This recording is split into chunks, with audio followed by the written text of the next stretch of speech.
Helix Sleep. We're obsessed. We love it. And you should get a Helix mattress. My parents are sleeping on a Helix mattress. We're sleeping on a Helix mattress. Wherever we go, we make sure we sleep on a Helix mattress because they're incredible. Helix has a mattress that's perfect for you. Everyone sleeps differently. Sometimes you're a side sleeper, a back sleeper, you sleep hot, you sleep cold. There's big and tall sleepers. And we have those kiddos out there. Well, Helix has a mattress for everybody. With a lineup of 20 unique mattresses for all kinds of sleepers, they definitely have you covered. All you have to do is go to helixsleep.com, answer a few questions about your sleeping preferences, and they will identify a mattress that's perfect for you. Their award-winning Luxe and Ultra Premium Elite Collection is exquisite. You can try it for 100 nights, whatever you want to do on it. And if you're not obsessed like we are, you can send it back for a full refund. Also, their mattresses come with a 10 to 15-year warranty. Stop wasting all the time going to those mattress stores. I can't believe they even exist and waiting weeks. Go to helixsleep.com/VIALL for 27% off site-wide on their New Year's sale. That's helixsleep.com/VIALL for 27% off site-wide. Exclusive for listeners of the Viall Files. Make sure you enter our show name after checkout so they know we sent you. helixsleep.com/VIALL. You're crazy.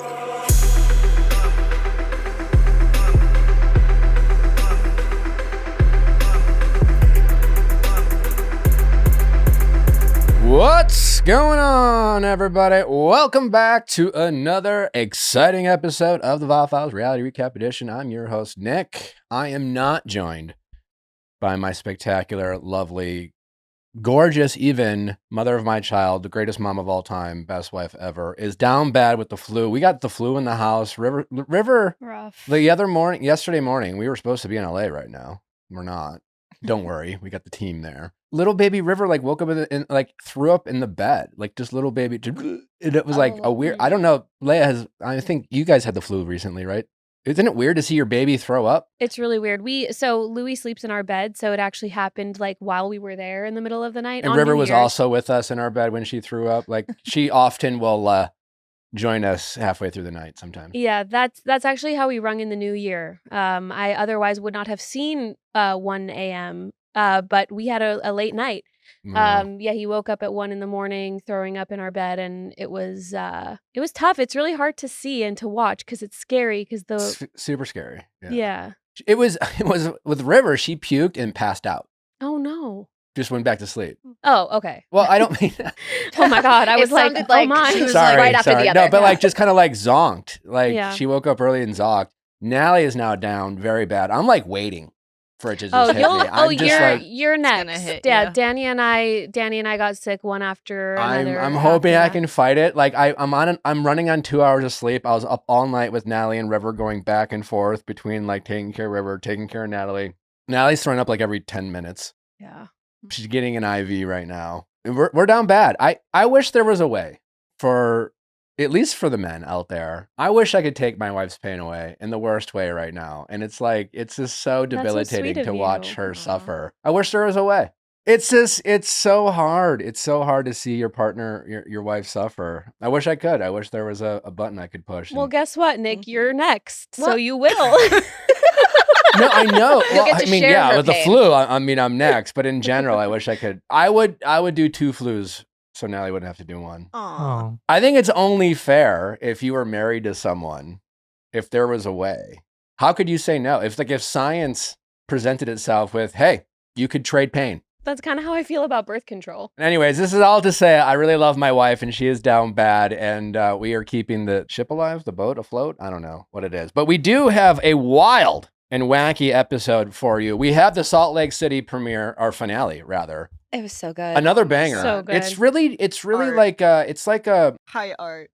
Poetic that it took place in Greece, but it's like a Greek soap opera. It's I don't know, it's a real a tragedy. It's a Greek tragedy. Thank you, a Greek tragedy. It's Aristotle's Poetics, you guys. Yeah, it's very poetic. We weren't expecting to do this, but we have tapped in to the members only Palm Beach, and we have a guest for you. There's some drama going on with the ladies of Palm Beach, and we have coming up in this episode Rosalyn Yellin, and Rosalyn reached out to us. Apparently, one of her co-stars went on friend of show Heather McDonald, her show, and said some things that rubbed her the wrong way, told some untruths, according to Rosalyn.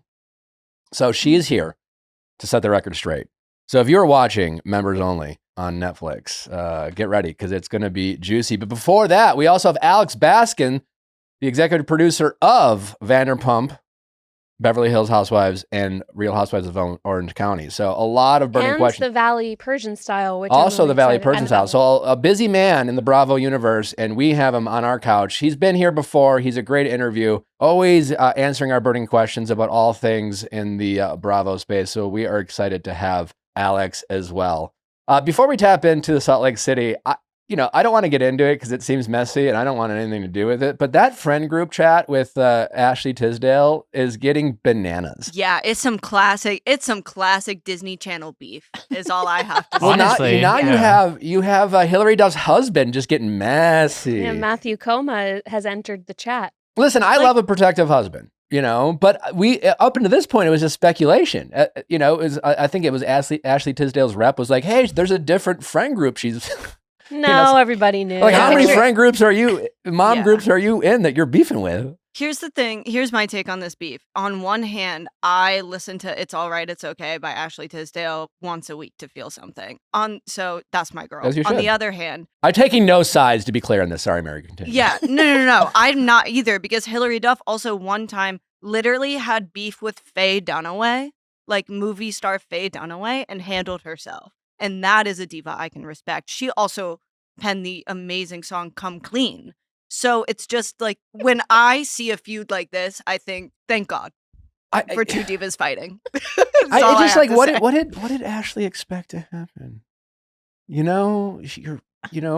wrote about other famous people. If you write in the cut, you might get cut. In a cryptic way, Sounds like she was already cut. Nice, Mary. Yeah. Thanks. Well done. That group photo of all of their faces is circulating. So I feel like her husband must have just seen it and was like, there's no way that you're denying who it is. I was actually very impressed with her husband's photoshopping skills. Yeah, honestly, I didn't realize it was photoshopped. I thought he just did a whole Photoshop. Wait, was it? At first, I was like, I thought he called up the cut and was like, hey, interview me. Was it not a reenactment? No, he it's just a Photoshop of his head. On her. Oh, that's her hand and everything. That's on the face. He got a Canva premium account. Yeah, no, he's really crushing. Adult friendships are very, very prickly. We talk about them a lot on Ask Nick. By the way, good time to remind you that Viall Files Plus is available for you. And we have some great things going on in Viall Files Plus. We have your updates from your callers. We also have our deep dives into your favorite reality TV shows. We'll dive even deeper into shows like The Real Housewives of Salt Lake City finale. Pop Extras, where all your burning pop culture topics. We'll definitely dive really deep into the mom chat on that. Mm-hmm. So we don't ruffle any feathers publicly.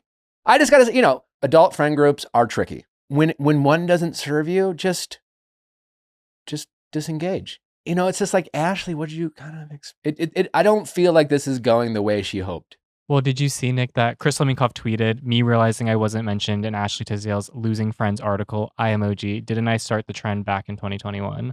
14 friends. And it's like, they're not part of the same friend group. Yeah, that's where I told Sierra, group. People thought that she was saying she was that friend group, but no, she's just like, she had her own friend group. She's the OG. Situation, Been there, done different that. group. She's Yeah. the OG of the friend group drama. It did remind me of when you were a kid and you introduce like two friends. You're like, hey, I'm friends with you both. Like, you guys should meet. And they become really close friends and they have like a sleepover and you're not invited. That happened to me with two of my friends in high school. Yeah, no, I think has it not happened to everyone here? Or am I just like a loser? But they hooked up. They hooked up. No. It's happened to everyone. Yeah. The silence. You're like, oh, I can't relate, Nick. Yeah. No, it's happened to all of us. No, it do be real. Speaking of friend groups. Yeah, we got the ladies. The sisterhood. Right. Okay. All right. Round the table. Team who? Lisa and Meredith.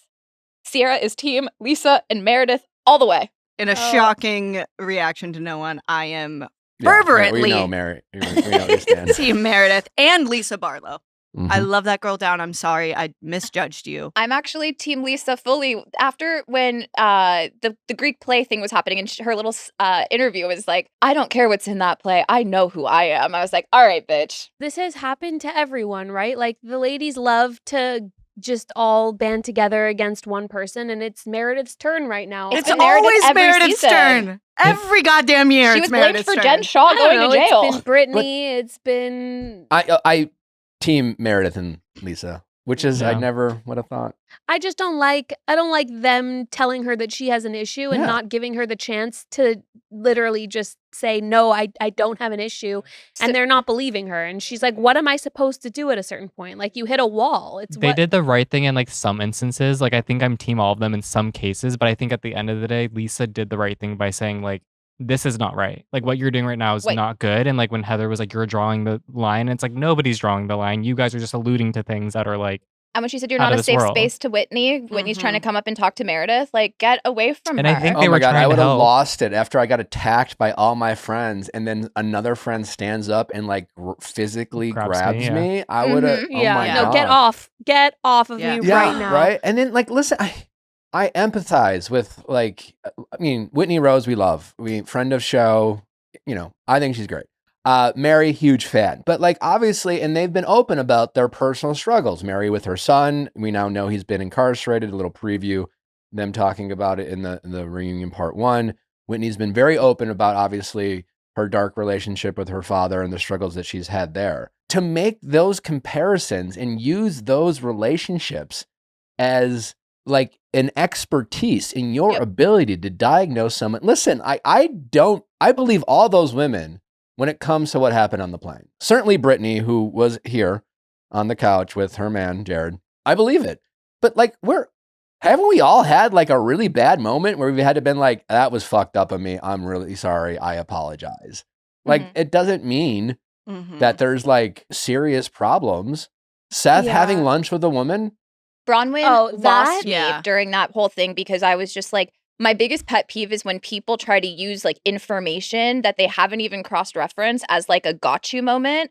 And she's like, well, I know like when I have a problem in my marriage that like I put a wall up, and when Meredith's like, my marriage has never been stronger to come back. Well, I saw Seth with a woman, and it's like, and not saying even how she retold the story originally with that it was an investor. She's like, I just saw him with a woman, and it's like, what do you think you're alluding to? And then claiming that she wasn't alluding to anything.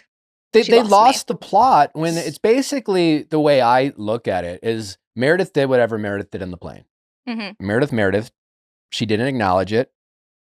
She maneuvered, she denied, whatever. And they're all mad at that. And so instead of just focusing on that and saying, to like Bronwyn's point, she's like, if you want to be perfect, then you can't be friends. If they focused on the plane ride, they'll win. But they like doubled and tripled down, and they like diagnosed her as to why she did that on the plane is like some very deep thing, like as if she's the word spiraling. If she like, like they treated like this an intervention, like they had like hospital people in the background ready to strap her to a gurney and take her to a hospital. Of course she's spiraling because they're like every episode she has to deal with something else. She's defending herself on every episode, but also like every season. As I said, it started back season 2 or season 3, whenever the Jen Shaw stuff went down. She was accused of maybe making a phone call to the FBI. And then her grief surrounding like the death of her father. And like, did you actually have a memorial? Did you go to his memorial? And it's like, year after year, I would Meredith alone. Yes, I would spiral too. Yeah. I do think when they were bringing up, like, before we get to the rapid recap, when they kept saying like, well, you're asking about what we talked about at lunch. You keep asking about lunch. It's like, was she asking, or are you trying to get her to ask you about it? Because at this point, you keep bringing it up to try to bait her to say, well, then what did happen? 100%. I think they were trying to do the right thing, but going about it the wrong way. Mary, take us away with that rapid recap. Yeah, so if you somehow live under a rock on a remote Greek island and didn't watch the Real Housewives of Salt Lake City finale, here is a rapid recap. Bronwyn said Angie was so Greek, and Nick, I want you to, like a Def Jam comedian, say, how Greek was she? How Greek was she? She was so Greek, it was a tragedy. Opa! Okay, and in that vein, Angie does in fact have an elderly Greek woman write a tragedy about all the ladies. Thus begins what here at the Viall Files are going to call Bravo's Macbeth. Okay, so Meredith and Bronwyn both think they're being gaslit by the other, and now their friendship is over. Angie brings the woman to meet her cousin. He's very sweet and very Greek. Later in the Sprinter van, after they meet the cousin, Bronwyn airs out Meredith. She calls her Meredith Marks Esquire, which is awesome. And then the most important part is after this.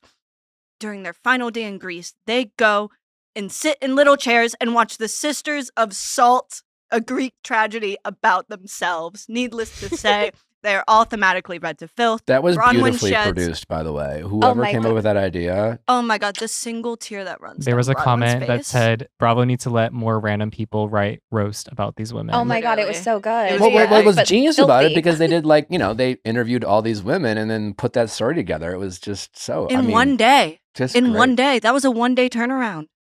Think about it. Just like that, just like the Viall files. Exactly. Oh my God. Okay. So anyway, after the show, they talk about what they thought the play was really about, of course. And maybe they should all be real with each other. Maybe that's a good idea. So then they all get deep. Bronwyn has a problem with loyalty. Lisa has a deep desire to prove herself to everyone. Meredith is afraid of being vulnerable because she doesn't want to be betrayed and hurt again. Stop the reactive abuse. Stop the reactive abuse. Everyone is crying. Everyone loves each other deep down, you guys. They're the sisters of salt. God damn it. They need each other. But then Heather Gay comes in and just twists that final ninth. She says, here goes Meredith, flipping the switch again. All the women are either silent to this abuse or dogpile on Meredith. Mary says something is off. Bronwyn tells Meredith she saw Seth at dinner one time with someone. Yeah, okay. The drama. And the only person on Meredith's side during this takedown is baby gorgeous herself, Lisa Barlow, her one true ride or die. Thank Meredith responds to this dog pile by saying, I don't do drugs or drink as much as you bitches. My husband loves me and I'm not fucking mentally ill. Get a life because I like mine. Okay, and with that, Lisa Barlow and Meredith Marks call a car service, and as they fade off together into the Aegean Sea, Heather Gay can only call out to them in the distance, walk the fuck away. Ugh. Mary, your ability to read is exceptional. Can you imagine if I tried to read that? Me too. Me too. Did anyone think that Heather was fake crying? Yes. I thought Heather Oh, read at my the God. end, during the end credits, when she was just... Her- I the actually hand love over her that head. one. Yeah, and then she put her hand in her knees, and it's just like, you produced this whole thing. Yeah, Greek- Monica and clocked Whitney came it. over to her side, and it was like, oh, The Greek theater performers were more convincing. a true tragedy. Thank you. Yeah. Yeah. Monica Garcia posted on her story like this side by side of the last shot from season 4 of all of the women surrounding Heather with Bermuda. like being like, oh my God. The Last Supper, To yeah. this one where it was just kind of like the Wish version. Yeah. Yeah. What also just doesn't make much sense, too, because as the show ended, right, and they're all like, they give us the update of all the women. Mhm. Meredith's marriage has never been better. And everything, again, I don't know when they wrapped filming, but we have encountered Meredith a handful of times Mhm. with Seth and the family. I mean, who knows? Maybe they're faking it. I don't know. But like they seem like they're thriving. Their kids are also doing a show. They're like, They're posting from Mexico. where is this person who is spiraling so bad that all of her friends need to like talk as if she needs to be committed? Well, Clearly, also- it's not true. Yeah, also to Sierra's previous point about Bronwyn making it like, when I have marriage troubles, this is what it looks like. Whitney did the same thing where she's like, the only thing I have to compare to the behavior that I'm witnessing in you is my dad. And it's like, Well, Meredith ain't your What? papa. Yeah. no. What? I was like, I Meredith doesn't look? have any What are you hidden doing? filings that you guys are coming out No. about. Meredith has a successful business. Her kids are killing it. Her husband's killing it. They're together all the time. They're posting from Mexico, making the cutest content. Sorry, Yeah. I have a Sorry I beautiful, remind hot, you of your successful dad. family. Every Like, relationship I'm not your dad. different, Yes. Like I don't take 2-hour baths with Natalie, and yet we still deeply love each other as much as Sierra and Connor. Mm-hmm. You know, that's what I'm saying. it's just it's a different kind of love. Exactly. It's you You can't guys like to compare. be pruny, and I have a problem. I'm a little claustrophobic, and so I don't like water. I think we should maybe come up with. I have a merch idea. It's like a T-shirt that says, "This is not a date. This is a business meeting." Wait, that's actually iconic. It's on the back, too, for the paparazzi photos.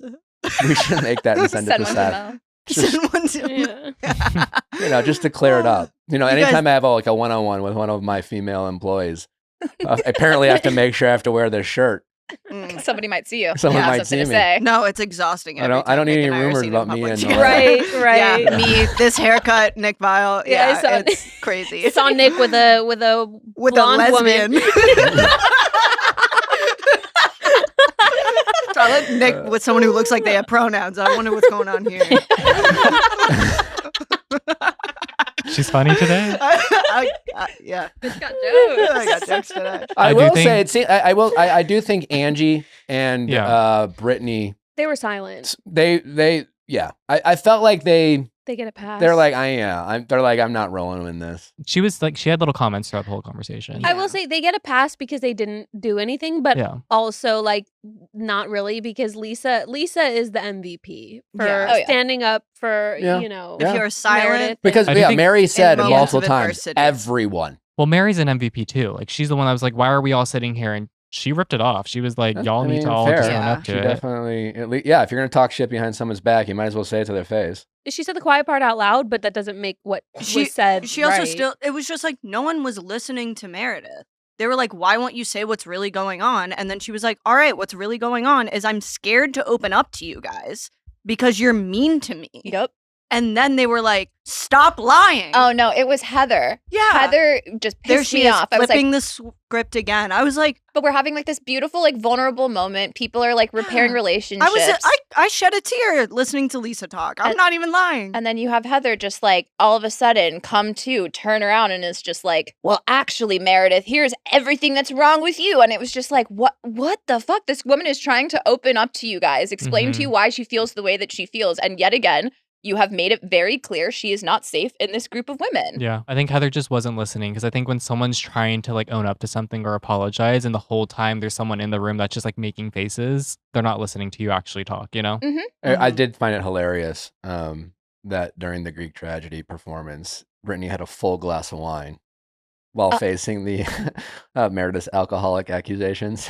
No, my favorite is when she goes, well, since I'm a lush alky, I'm going to head to the wine. And I thought she was saying that to be like catty to get a reaction out of the other women. And then the next shot is she's holding the wine bottle. I think Brittany's great. I need Meredith back on next season because I need her. Oh, and you know she will count everyone's drinks.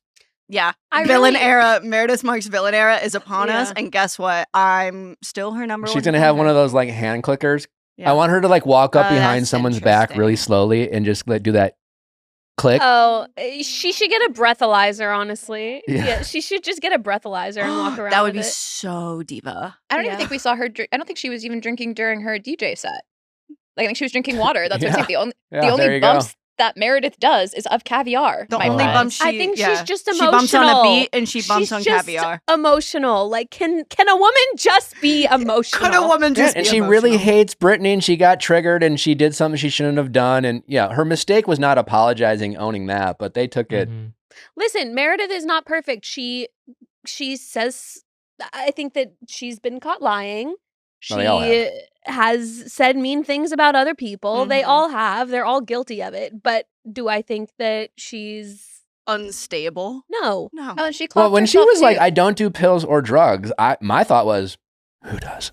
No, well, she literally says, she did. Heather and Whitney said that she was a pill popper. And she said, I could talk about alcoholic. Continue to lie about me and I'll start to tell the truth. The way she said it, she made it seem like she knows people who do.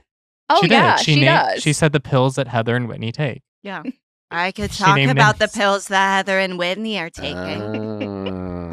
Well, it was a wild finale, and certainly we have a lot more to get into as the reunion unfolds. It's a 3-parter, and if you want to dive even deeper into this finale, be sure to check out Viall Files Plus, because we will certainly do that, along with that messy, messy mom group. Up next, we got Alex Baskin, the executive producer for some monster shows on Bravo, Beverly Hills Housewives, Real Housewives of Orange County, and Vanderpump, and the Valley. He's a busy bee, and he's up next. Do you know that feeling when it's almost 6 p.m., kids are hungry, you're staring into the fridge holding half a snack pouch, 2 grapes, and 0 dinner plan? Yeah, been there more times than I'd like to admit. Turns out parenthood doesn't come with a meal plan. That's why we've stopped stressing over last-minute meals and started using Little Spoon. Today's episode sponsor, they deliver real food for babies, toddlers, and big kids straight to your door so mealtime actually feels easy. At our house, the big hit lately is the grass-fed beef meatball bitables. River thinks it's basically meatballs with mini mac and cheese. We love that it's loaded with hidden veggies like butternut squash and carrots. We didn't have to peel, chop, or beg anyone to take a bite, and we both win. Their recipes are made with pediatricians, packed with hidden veggies, and somehow kids are still asking for seconds. Everything made with real ingredients, no artificial flavors, sweeteners, or dyes. It's a rare combo of convenient and healthy. Little Spoon was one of the first things that I gave River because their purees are so easy and River loved them. It is quick, it's easy, and it's delicious. Little Spoon is the mealtime hack parents can't stop talking about. Try their no prep, nutrient-packed meals and snacks for babies, toddlers, and big kids. Get 30% off your first order at littlespoon.com/VIALL30 with code VIALL30 at checkout. That's LITTLESPOON.com/VIALL30. And don't forget to use our show's code for 30% off your first order. Chime is changing the way people bank. Chime isn't just another banking app. They unlock smarter banking for everyday people with products like MyPay, giving you access to up to $500 of your paycheck anytime you get paid, up to 2 days early with direct deposit. Some old banks still don't do this. Forget overdraft fees, minimum balance fees, and monthly fees. Chime turns everyday spending into real rewards and progress. Bank fee-free plus overdraft coverage you can count on. Helps you build credit history stress-free. Earn up to 3.5% APY on savings. That's 8 times higher than a traditional bank. Rated 5 stars by USA Today for customer service. Real humans 24/7. You can't beat some of these great features when it comes to Chime. No annual fees, no interest, no strings attached. And when you get qualifying direct deposits, you get 1.5 cash back on eligible Chime card purchases. I know my younger self would have loved all the benefits that Chime offers, but you can benefit from them today, right now. Chime is not just smarter banking, it's the most rewarding way to bank. Join the millions who are already banking fee-free today. It just takes a few minutes to sign up. Head to chime.com/VIALL. That is chime.com/VIALL. As someone who's getting busier and busier with work and family, and as also someone who's getting older, I'm always looking for efficient, easy ways to keep my energy and my health great. And I recently discovered IM8's Daily Ultimate Essentials, which is an all-in-one wellness drink and partners with David Beckham. I mean, if I can age as gracefully as that gorgeous man, he's doing something right, and I want everything that David Beckham's doing. What makes IM8 stand out is how it combines science with nature. They use effective ingredients and back them with research. Plus, it's been through clinical trials where 95% of participants felt more energetic and 85% said their digestion improved with less bloating. It's a daily all-in-one wellness drink that gives your body the support it needs. The drink is loaded with 92 nutrient-rich ingredients such as vitamins, minerals, adaptogens, CoQ10, MSM, and pre, pro, and postbiotics. It's designed to help you feel good from the inside out. I know when I started taking it every day, I noticed a change immediately, and you will too. All the busy people, it's really hard to stay healthy and get the nutrients you need. Well, help yourself out. Make life easier. Get more energy with IM8. Feel your best self every day with IM8. Go to im8health.com/VIALL and use code VIALL for a free welcome kit. That's 5 free travel sachets plus 10% off your order. im8health.com/VIALL with code VIALL. That's IM8 HEALTH.com/VIALL for a free welcome kit plus 5 free travel sachets plus 10% off your order. These statements have not been evaluated by the Food and Drug Administration. This product is not intended to diagnose, treat, cure, or prevent any diseases. Alex, welcome back to the show. Thanks for having me. We're excited to have you. It's always a pleasure. I mean, we were just talking about all the shows that you're involved in, and honestly, thanks for taking the time, because I don't know how you do it. Thank you. Happy to do it. We have a lot to talk about. Lots to talk about. Before we get into all the shows that you are obviously running and doing, and we all very much appreciate, and lots to get into, I am just curious. We just got done talking about the finale of The Real Housewives of Salt Lake City, and as you know, it's a very popular franchise on the show. And I'm curious, as someone who's, executive produced, shows like OC and Bev Hills, some of the most iconic franchises in Bravo universe, do you watch some of these other ones, and do you have certain appreciations for some of these other shows? Is there a competition? Does it ever get competitive in terms of a lot of the fanfare that Salt Lake City is getting right now? Or are you one of those really good competitors where it's just all ships rising tides or whatever? What's the phrase? A rising tide lifts all boats. Thank you. Sorry, again, I'm on 2 hours of sleep. I might have used that cliche before with our teams internally. So Well, I think both are true. I think that the success of the franchise is good for all of us, and that sort of goes across the industry. So I think it's great to see. And then on the other hand, it's not bad for us to also be knocked on our asses a little bit, and to see that other shows are thriving and we have to step up our games. So I think both are true. Do you ever hear from some of your cast? Not. I'm just making up a name. Let's just say Heather Dubrow, or I doubt Heather would do this, but because she seems busy with her fancy life. But let's just say Heather's like, hey man, all those women of Salt Lake City, they're like really popular right now. What could we do differently? Are you ever like saying, hey, well, they're giving us this or they're giving us that? Do you use the success of other shows as a way to maybe motivate some of your cast? Oh, for sure. For sure, totally. So you'll point out the success of them and say, we need to elevate ourselves and we need to step up because right now they're making a lot of noise. And then to your example, we'll hear from cast all the time. They're like, why is it that franchise looks better than ours? So we're challenged on the other side. And it's like, well, you do your part, we'll do our part, and let's make some noise ourselves. Okay. What do you think it is about Salt Lake City that makes it work? Like, what would your response be to them? I think Salt Lake City is just super dramatic and over the top. And obviously, with the costume that they wear and the theatrics, I think that they've found a different formula that works for them. And I think to a large extent, that's the brilliance of the Housewives franchise. I think that each version has its own identity.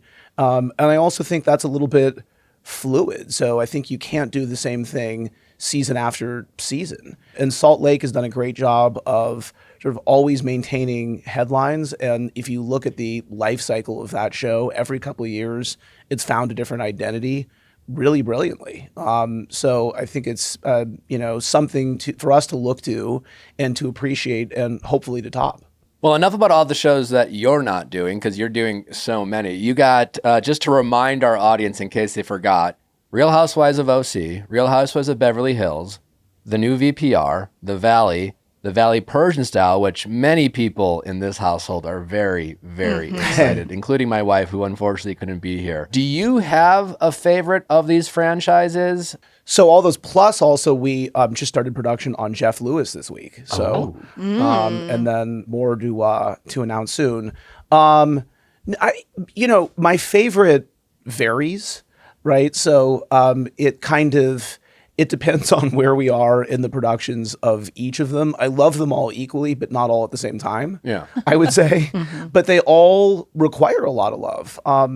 Nothing is on autopilot to the point that we were making about the other franchises. So it just is, it's a love that also derives from a constant concern that we have to both maintain and then also better what we've been doing all the time. Mm-hmm. Let's, where do you want to start? How about that in terms of the shows to discuss? Well, let's start with the Valley Persian Style, since it's the upcoming premiere, and I love that you're excited about it.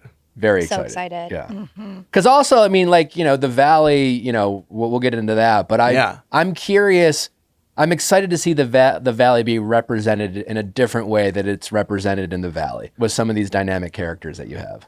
Yeah, it's really fun. So the idea sparked when MJ was a guest on my podcast, and I'm just crazy about her and love talking to her, and she's just so authentically who she is. And it occurred to me that we had the makings of a different version of the Valley, because you had the core, the troika of her and Reza and Gigi from which we could build. And the idea was, can we do what is a very different version of the Valley and sort of franchise out that show with those three? And we loved what we found in casting, and it felt very distinct. One, because of the Persian heritage, the Persian culture, and that sort of runs throughout it. And I will tell you, in meeting the cast in the first place, meeting the other cast members, I've never seen better spreads of food in my entire life in every meeting. So, come hungry to cast meetings. You were well fed. Yeah. Very, very well fed. And I obliged. I ate a little bit. But then it feels different in terms of where that group is in their lives. And they are, I wouldn't say a little bit more mature. It's a slightly different, sort of age range. But it just feels like it has its own identity. And it's a fun group that sort of has all of the right mix that you would want for the show. They're genuine friends, and they're so open sharing their lives that it's really fun from the beginning. It's a great watch, and I'm just super excited about it. And I will say the OGs are in a different place in their lives than they were when they stopped Shaw's. And so I think as much as they missed being a part of the show, that show had gotten a little bit dark. That's not where they are right now. And so it's a show that, to me, is very watchable, very appealing, and again, has all of the dramatics that you need very naturally. But I think it's an enjoyable watch.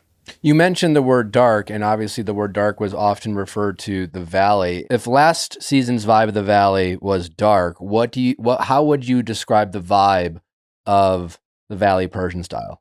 I would say it's really different. So I would say that it's a mix. I would say that it can be very dramatic. It's a group that is very expressive. They frequently refer to, in the Persian culture, telling all of their friends and family what they think about them at all times. And no one illustrates that better than Vida, MJ's mom, who is in rare form, because when is she not? And so I think that's a lot of fun, but I would say that it's fun. It's festive, but it is real at the same time. I'm saying they don't hold back, but it doesn't have that darkness over it, because at least in the first season, and hopefully going forward, we'll see what happens. We weren't dealing with the trauma of life. We were dealing with the drama of life. Yeah.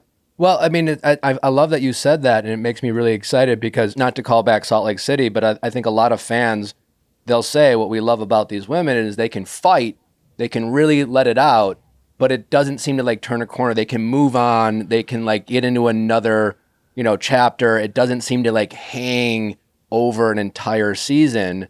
And, there's a lot of cultures out there that are just more effusive in how they communicate with friends and family, but yet it's not like the end of the world, and they can cut deep with their words and ask each other out to lunch the next day. Totally. And that's the heartbeat of these shows, right? Because when you have a group of real friends, then there's an investment in each other. And so the fights do cut deeper because you care more about what a friend says to you than someone that you'd have no investment in.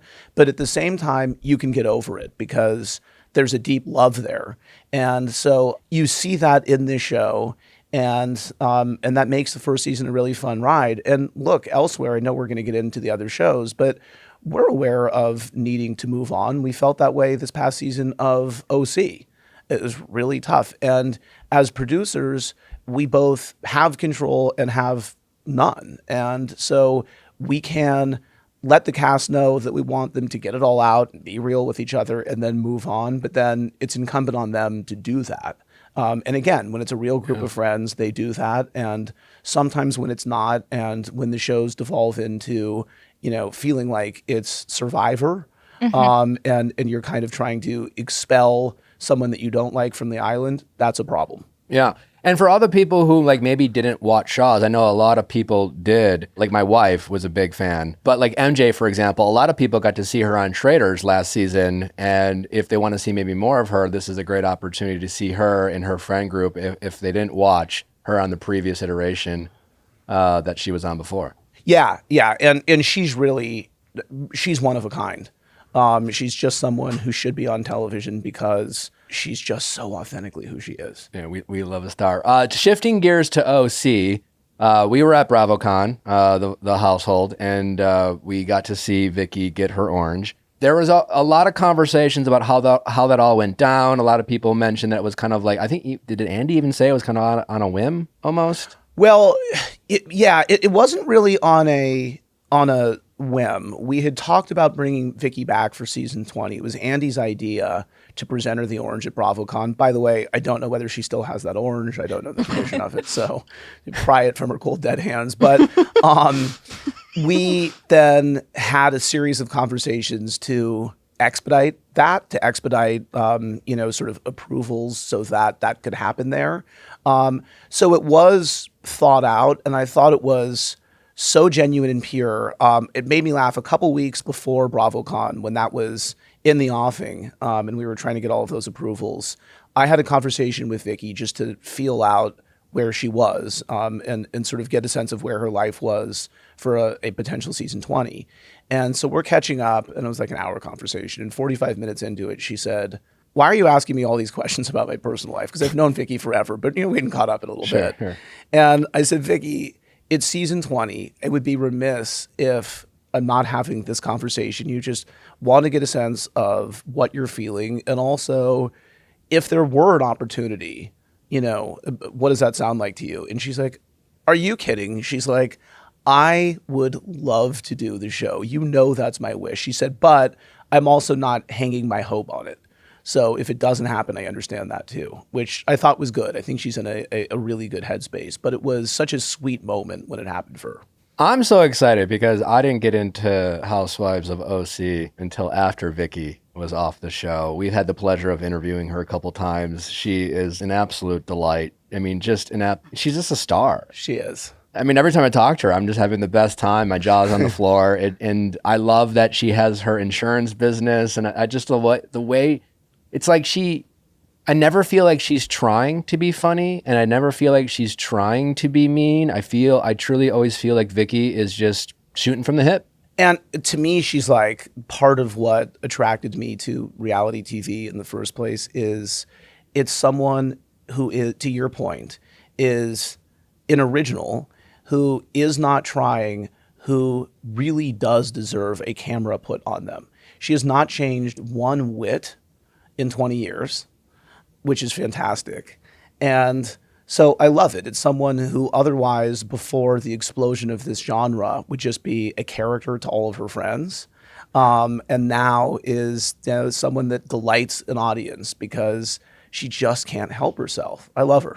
I don't know if you can answer this question, but I'm going to ask it anyways. Our mutual friend, Crystal Minkoff, said on her show, Humble Brag, of which is part of the MV Media family, like and subscribe, that Vicki Gunvalson getting her orange means that someone who's currently on the cast might get the boot. That it won't be an addition, it will be a replacement. Anything you can say to that? Well, we're figuring out exactly what we're doing. So we don't have a completely firm plan yet. We will very shortly, but I wouldn't say that Vicki getting her orange necessarily leads to Crystal's conclusion. Okay. I'm curious. I think that there's a theme, whether it's we saw it in Salt Lake with Monica Garcia. I think we've seen it a little bit in OC when it comes to Katie. But it seems like sometimes there seems to be a group of the cast that will say, "I don't want to film with this person." And I imagine as producers, you guys have it's a needle you have to thread, so to speak, on, well, hey, like, if there's not a dynamic where they want to film, like we don't have a show, but at the same time, we can't let our cast dictate who we're casting and kind of like run the show, so to speak. So is someone in your position when you're dealing with real cast drama, like maybe outside the show, where they're like, trying to call their shot, so to speak, how do you deal with that? Yeah, it's hard. I mean, it's case by case, but you're right. We definitely don't want the cast to conspire to get rid of someone, and they've realized at this point that they're sort of savvy enough in 2026 not to say to us, "I hate that person," right? Or they would do that if they didn't want someone cast on the show in earlier years, and they realize now that the most powerful thing they can try to do is just marginalize that person, and that doesn't work. At the same time, to your point, on the other side, we can't force them to engage with someone that they just don't really have a relationship with. So we have to figure it out. We don't like factions. We don't like the group conspiring, and so we have to navigate through that, and it can be really challenging. And the other thing is, you're doing that in real time, and you just want this show to move forward, right? And so as you're figuring all of that out, it isn't like you can stop down production. So you have to sort of cover where you are, keep things pushing ahead, And then you want it to be as real as possible. So if they do have that issue with that person, you want it to be because it's a genuine conflict between them and not because they just don't want that person on the show. Piggybacking off of that, because the end of last season, we had the Tamra supposedly talking to bloggers. How did you feel about that? And two, with these housewives that do have podcasts, it's kind of part of their job to talk to bloggers, but it seems to also be something that infuriates the other women. How do you handle that? Yeah. So first of all, I'd like to say they are creators and not bloggers. Sorry. Because I will get in trouble for that. I think it's thorny. So I think it can be challenging, but I think there's a difference between talking to creators, talking to other people in the reality TV sphere, and giving away show information. Mm-hmm. So I think that's the issue, or giving away personal information about someone, or enlisting people who have followers to attack someone. I think that becomes the challenge. But yeah, look, a lot of the cast have podcasts.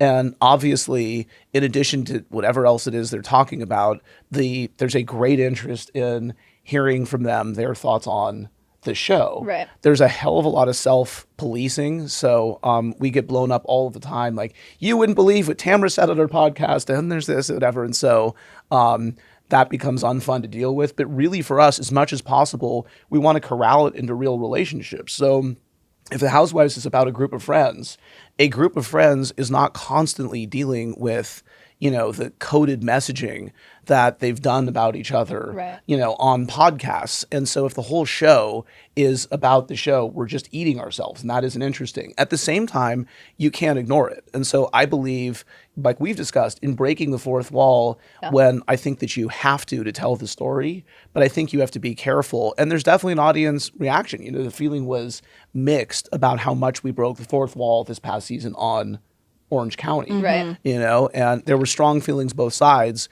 We just felt like to some extent we had to in order to tell the story.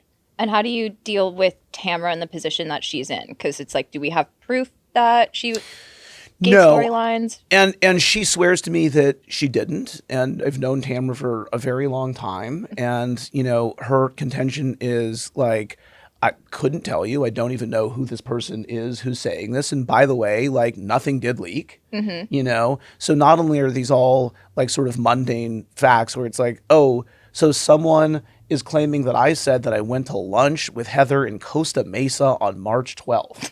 Like, who gives a shit? But by the way, like, I didn't do that. Is there any other proof? And the answer is no. But we felt like we had to include it because the group had these trust issues. Right. And it was what was on their minds. And we couldn't just stop the season with their concerns about Gretchen in Amsterdam, because their thoughts on that shifted post-Amsterdam, not just potentially about Gretchen and about evaluating what happened there, right, but also they had these concerns about Tamra, so we felt like we had to cover it. Okay. I have a question, kind of like going back to talking about Vicki and how Vicki is just a true original.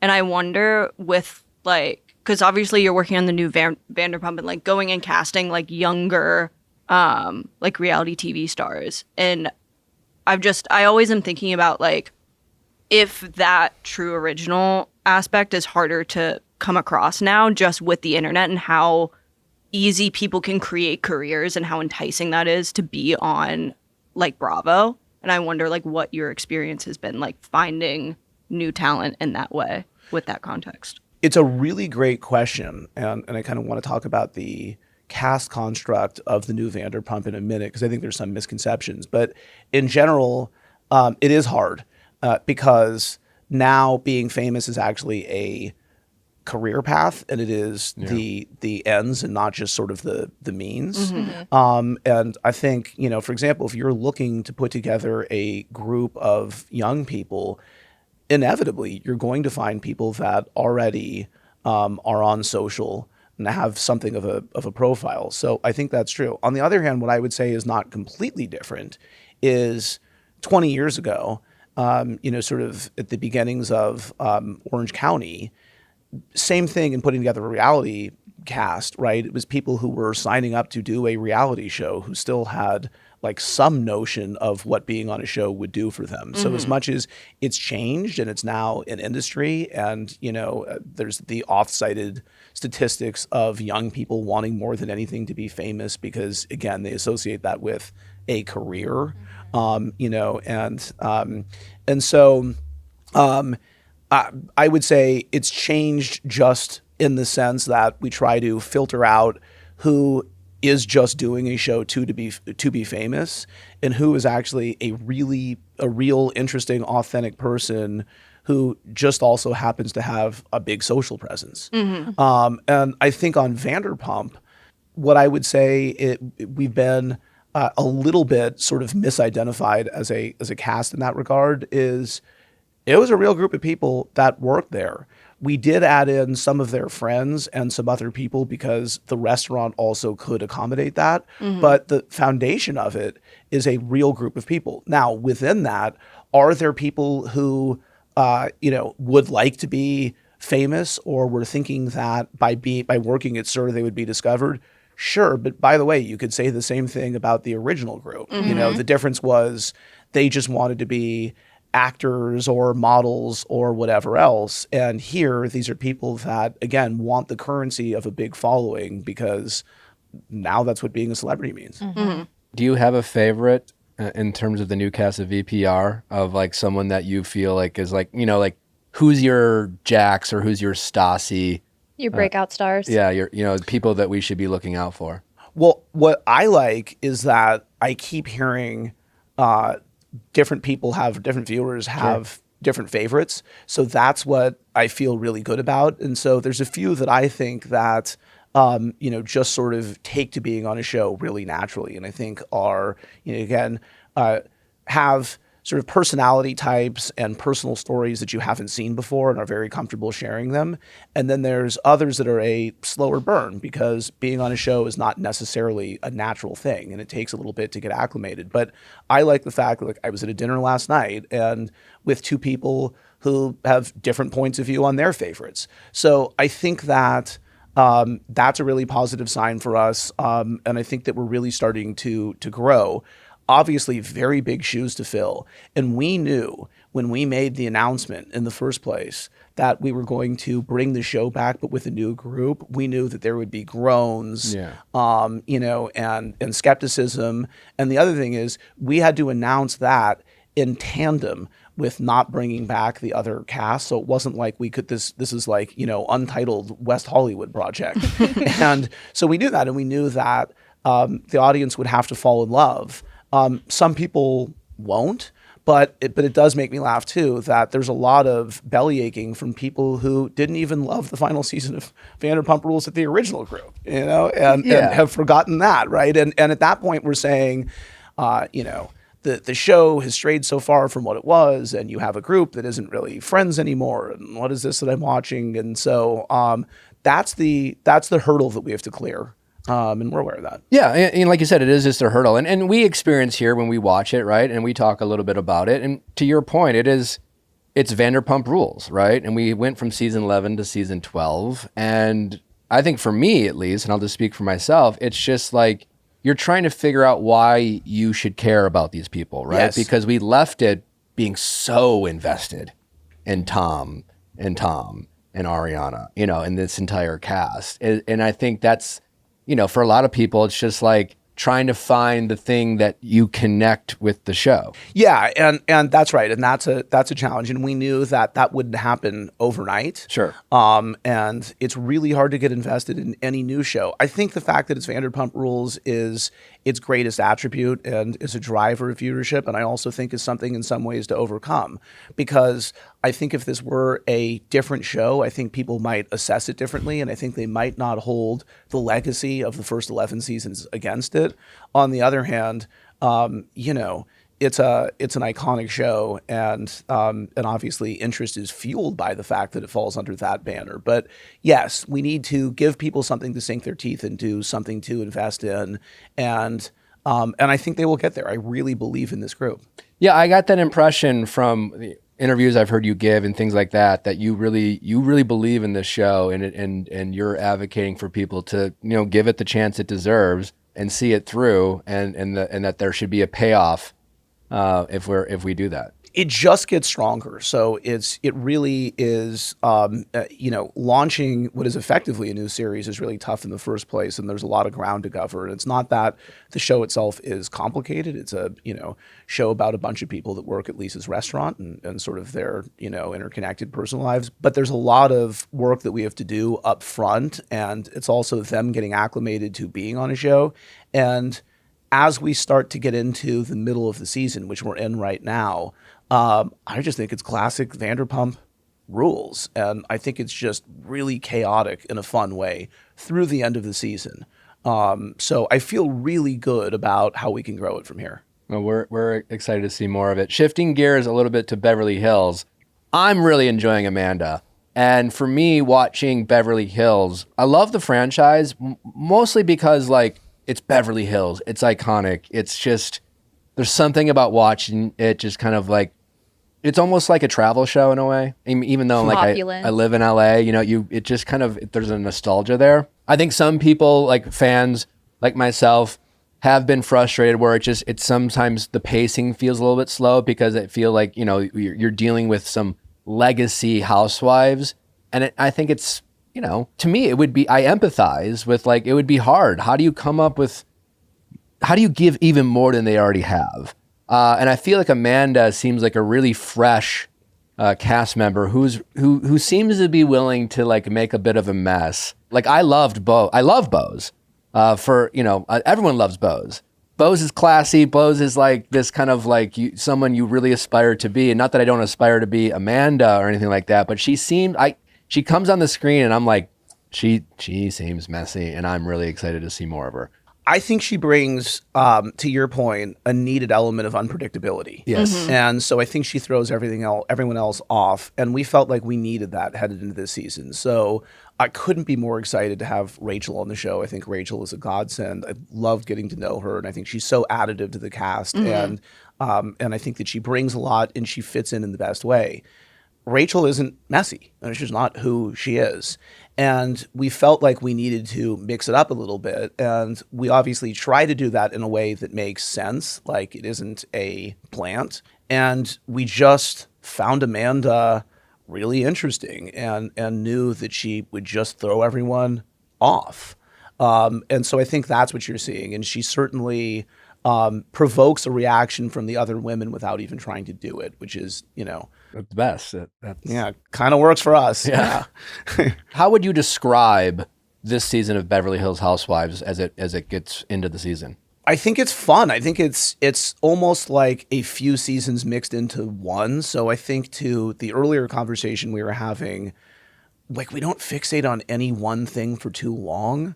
So it isn't like we're living in Kyle v. Dorit over PK for episodes at a time, which can sometimes be, a criticism of that and other shows.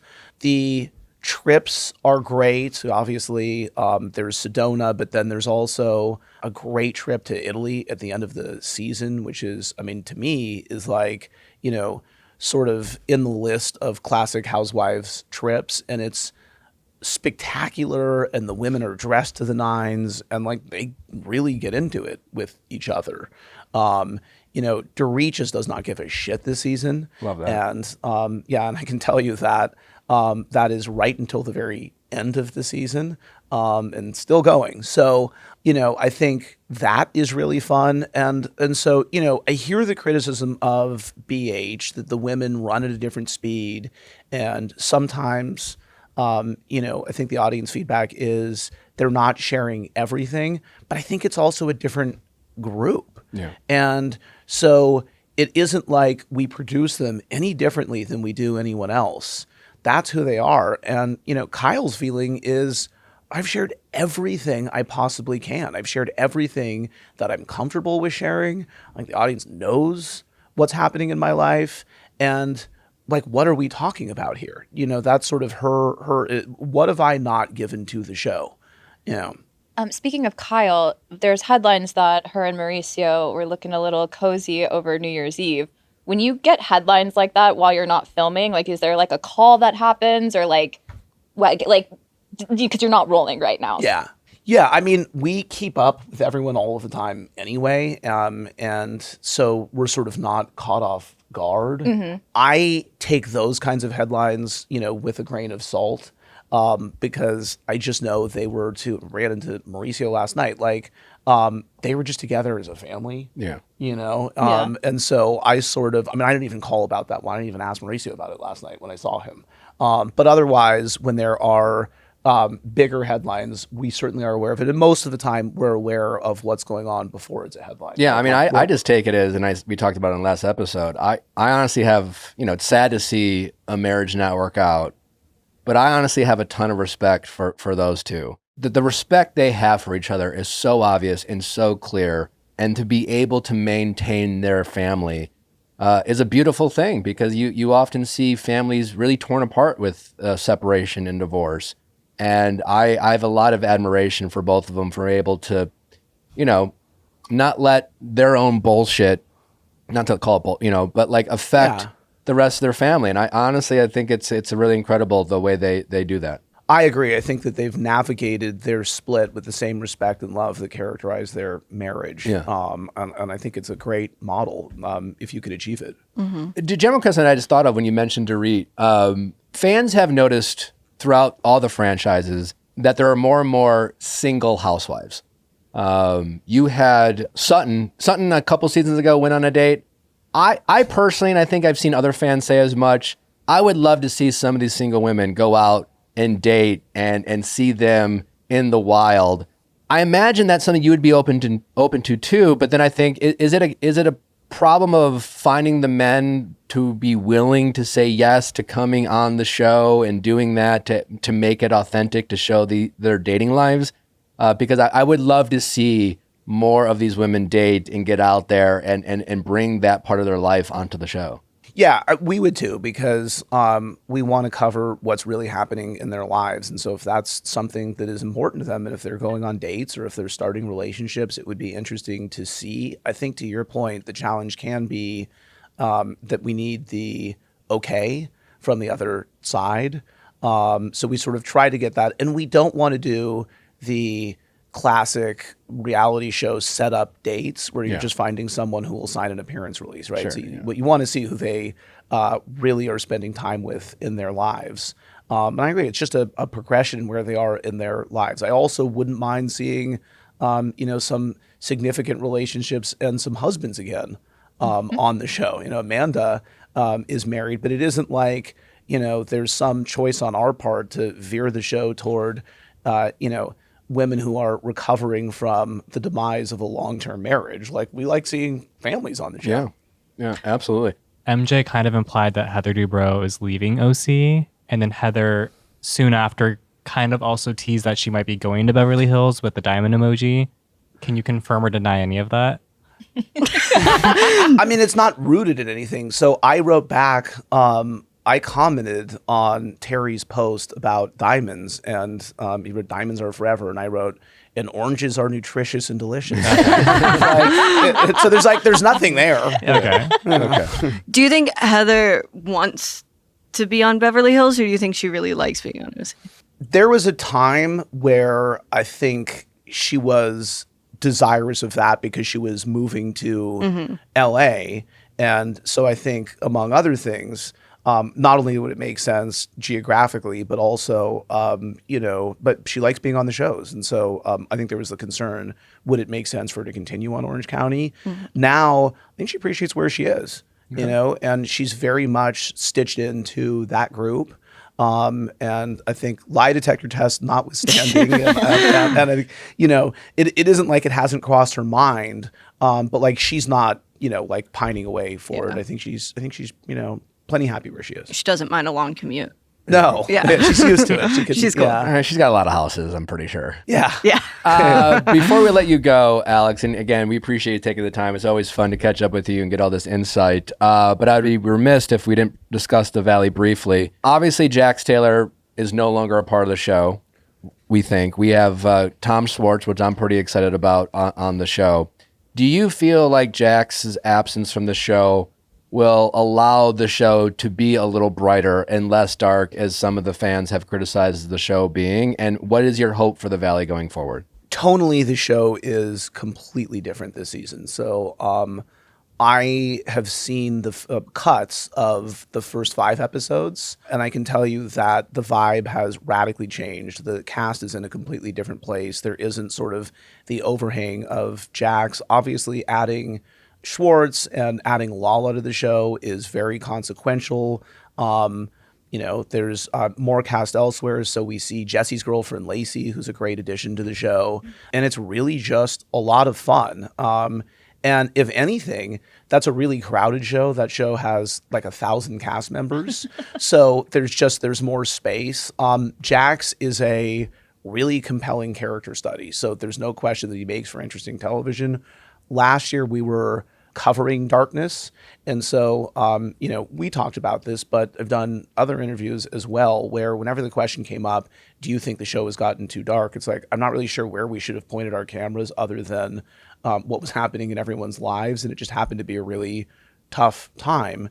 And I think we've made our way through it. And the show feels more like it did in its first season, but at the same time, different and evolved, and it's very dramatic, and so much happens in that show over such a short period of time. Like it's whiplash. We're excited to see Lala and Tom. I'm curious, I don't know if you can comment, but were there other cast members of Vanderpump who were hoping to be a part of this cast but were decided not to be added? Or is there anything, Yeah, I mean, I think obviously the sort of conversations with Sheena were public. But I think, we value everyone who was on Vanderpump Rules, and there's obviously, a connection to the Valley, but the Valley is a really full up show. And it wasn't like there was a plan when Vanderpump was concluding that we were just going to, have everyone fill out a job transfer form. And move over. So I think things are possible going forward. We'll see. But we felt like, to your point, that as much as Jax's absence was, a blow in some ways, because Jax drives a lot of story, it opened up more room for others at the same time. And we already did have a few cast members joining. So, we felt like we landed where we wanted. Alex, thanks so much for taking the time. Please come back. It's always fun to have you on. I know you have your podcast, Hot Mic, for people to listen to. You have a lot of the people you work with on your show. Anything else you want to plug before we let you go? No, always good to see you. Fun to talk about the shows, and excited to make a few more announcements soon. But for now, please watch all of that, and Jeff Lewis once that is up and running as well. Super excited about that one. Amazing. Well, if you want to make any announcements on the Viall Files, Alex, you are always welcome. I will give you a shout. All right. Thanks, buddy. Well, you know how much we love our dogs, Jeff and Steve, and we love them so much, we want to make sure that they're taken care of. And that's why we rely on ASPCA Pet Health Insurance. It's the peace of mind that every pet owner wants and needs. And also, listen, especially with the dogs, sometimes they get into things they're not supposed to. And sometimes those things can be dangerous for them. Unexpected dog and pet problems can get really expensive, and that's where the ASPCA Pet Health Insurance Program can really save the day for you. When you enroll in the ASPCA Pet Health Insurance Plan, you could also get a $25 Amazon gift card. It's a little treat for you while doing something great for your pet. The program offers customizable accident and illness plans, making it easier to get your pet the care they need. It's been around for almost 20 years and has covered nearly 1 million pets in that time. You can tailor your plan to fit your budget, your lifestyle, and your pet's particular quirks, because vet bills never show up when it's convenient. To explore coverage, visit aspcapetinsurance.com/VIALL. That is aspcapetinsurance.com/VIALL. Eligibility restrictions apply. Visit aspcapetinsurance.com/Amazon. Terms for more info. This is a paid advertisement. Insurance is underwritten by either Independent American Insurance Company or United States Fire Insurance Company and produced by PTZ Insurance Agency Limited. The ASPCA is not an insurer and is not engaged in the business of insurance. I love supporting brands that are redefining women's health, and Parallel is leading that charge with their approach to vitamins. For too long, we've been stuck with generic one-size-fits-all vitamins, and the work is put on us to know what additional supplements we need to support our symptoms. Parallel is reinventing vitamins from the ground up. As the first OBGYN-founded vitamin company, they're defining a new era of women's health. One where supplements actually understand your hormones, your life stage, and your unique needs. It's about time. There are targeted supplements like hormonal balance, support for specific health goals, daily powders including protein, electrolyte, sleep support, and greens powder. All powders are safe for pregnancy and breastfeeding, but designed for all life stages. They're made with bioavailable ingredients that your body can actually absorb. Their cellular hydration powder is a go-to for me. It's for radiant skin and hydration boost. It's supporting hydration, may help collagen formation, supports skin health and moisture. There's no sugar added, and it's safe for pregnancy and breastfeeding. Exclusive for our listeners, new customers can enjoy 20% off their first order with code VIALFILES. Visit parallelhealth.com. That's PERELELHEALTH.com. All right. Well, up next, we have Rosalyn Yellin from Members Only Palm Beach to talk about the show that's streaming now on Netflix. But just a heads up, it's a bit of a trigger warning of parts of Rosalyn's story, but we wanted to give her the floor to share her story. So I wanted to give you guys a heads up. And we also get into the rest of the show and some of her cast members. But I know you guys are watching it. What do you think of the show? It's unlike anything I've ever seen before. I mean, I always say that I have a middle-aged woman that lives inside of me, and to watch any of these shows of like housewives, Mormon wives, or members only to see different dynamics in different cities, like I'll never be a member of Palm Beach anytime soon, but to like see them interact and like see what they wear, what they say to each other, like the etiquette, it's just very fascinating. It is very interesting seeing how different people live and then how different platforms show it. Mhm. Yeah. Because like as I said, I know that I could never make it in Utah based off of Salt Lake City housewives and our Secret Lives of Mormon wives. I just don't have it in me. And I couldn't make it in Palm Beach either because my God. Also, Hey. Netflix doesn't have like a show kind of like this, as far as I know yet. So this to me is like it's first. Yeah, this seems like a new lane for them, but I'm excited they're entering it. I think my view on the show is that there was a period in my life where I lived in Sarasota, Florida, which is a very like affluent area. My dad was the pastor of this church on St. Armand Circle, which is a very touristy, very rich area. And a lot of the people in that church were Sarasota still Palm Beach is insane money. Like I've been to West Palm Beach. And so to watch this show is this weird thing for me because I grew up with old people who had a lot of money in Florida and would come here for seasons. In the season aspect, and it's so like specific. Like I feel my stomach churns when I watch this show, but it's so engaging. And it's so like because you know these people. yeah, I know these women. Yeah. I know these women deeply, and Yeah, I know no, it really sounds like a whole new world. Ooh, as you guys know, we are an apolitical show. Obviously, this show referenced some names that I'm sure some people find jarring. Mary, question for you. I imagine that your politics don't line up with some of the people no. on the show. That being said, the parties seem fun. So if you ever got invited to one of these parties, would you come? Would you go? It depends on the club in which they're talking about. I don't think they would let me into ones of those based off of who I am as a person. Well, let's just assume you got invited. Let's assume this haircut is taken as Meg Ryan face value. There you go. I walk in. Oh, you think I can't charm these people, Nick? No, I know you can. Would you go? I don't doubt you can get an invite. I'm just saying, if we could score an invite for the household, I think we should go. If it's a work event, I mean, I'm kind of. I already said I'm going. Okay, all right. Am I going as Mary from the Viall Files or Mary? Whoever you want to go. Whoever you want to go. All right. Well, up next, Rosalyn Yellin joins us. And again, a bit of a trigger warning to begin, but it starts a little dark, but very inspirational at the end. And we appreciate Rosalyn taking the time. And she's up next.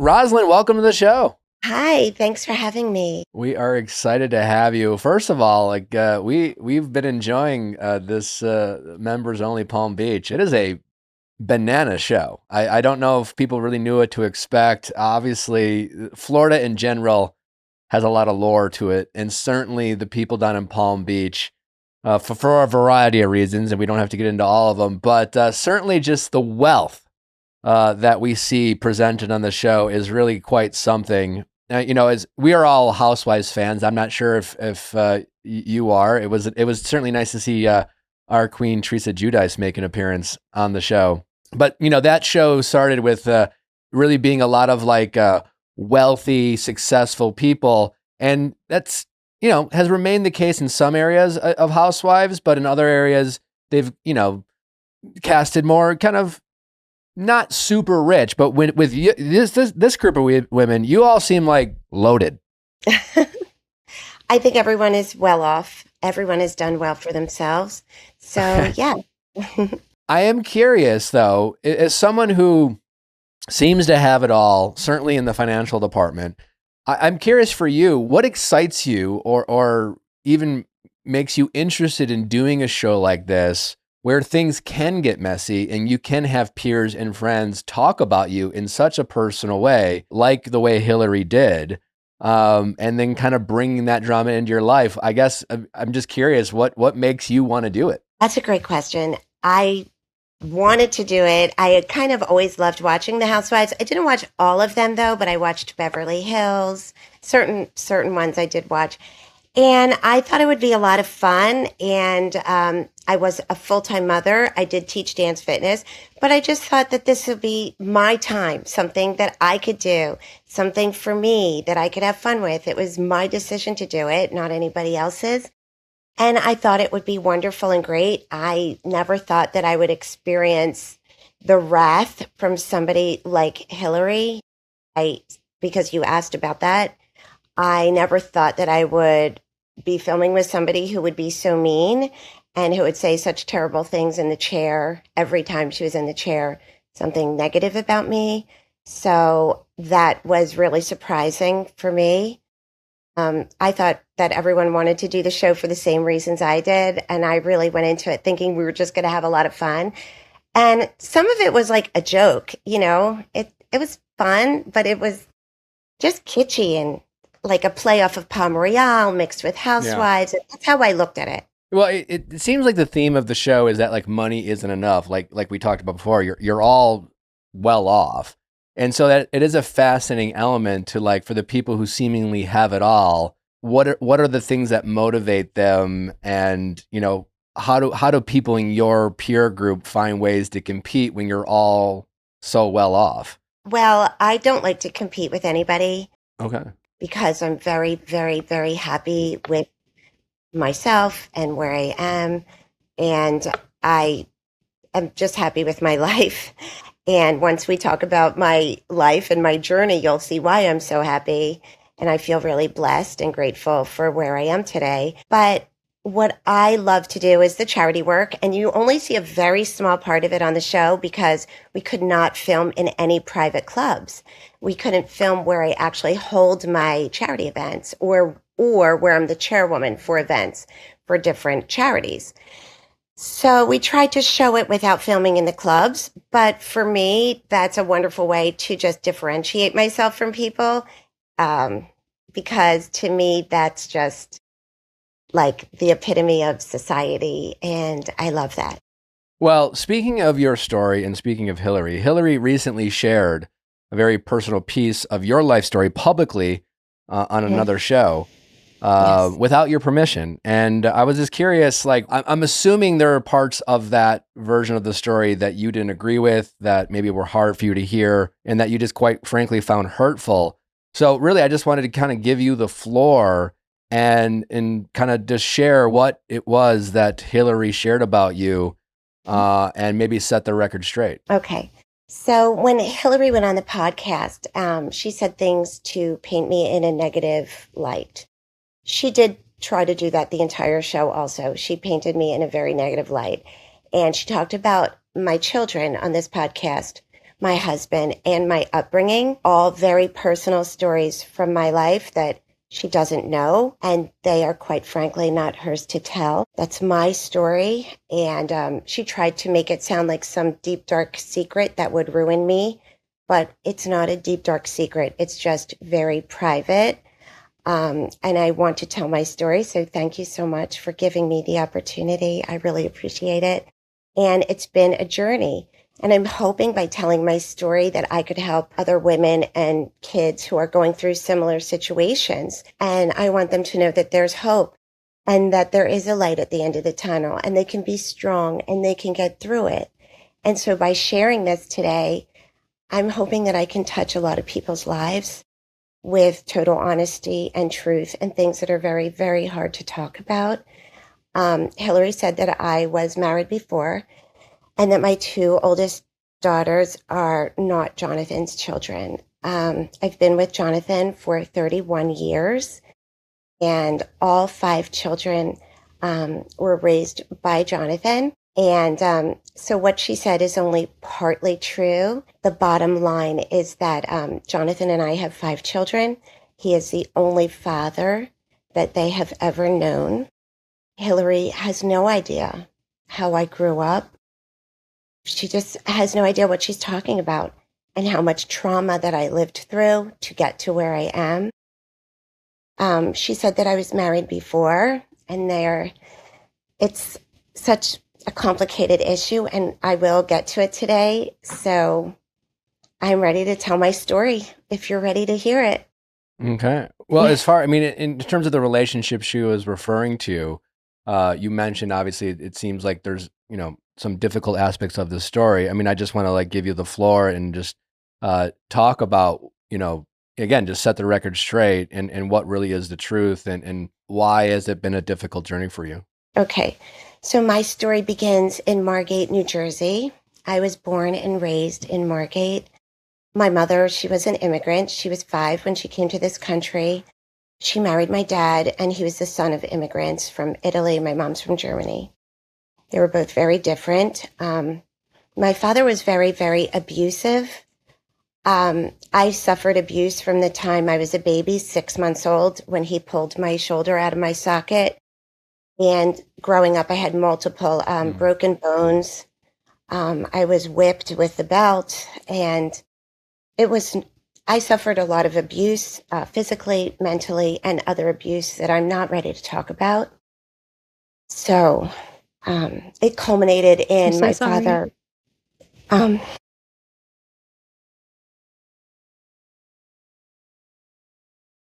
My father, he took a butcher knife and he had it in the kitchen, and my mother was screaming and crying for him not to hurt her. And so I called the police, and they took him away. My mother was afraid for my own safety, so she sent me away.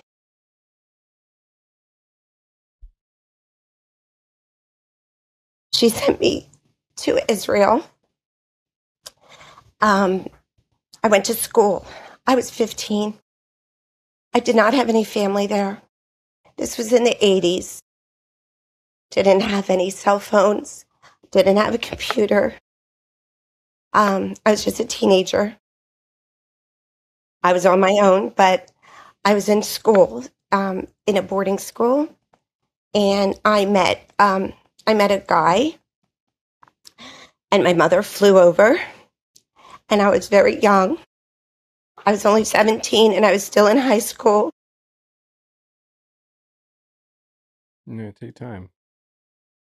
This is something I don't talk about. Only people who are very close to me or family know that. So this is the first time I'm saying this. She signed a consent, and I was married in a religious ceremony as a child. Really, it should be illegal. Yeah. So I really was a child bride. I was 17, but still, I was abandoned. I felt abandoned by my mother. She couldn't take care of me, or wouldn't. She had to take care of herself. My mother did meet a wonderful man later, and she got married to a wonderful, wonderful man and lived in Philadelphia until she died in 2004 from ovarian cancer. Remember, I'm 17 and don't have any family there, don't know anybody. I was just too young, simply. And I didn't have any resources or even a high school diploma to take care of myself. I don't know if you can imagine that. I'm in a foreign country.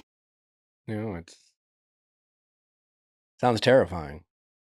Yes, I do not have family there. I want to stress that. And I did not know the language.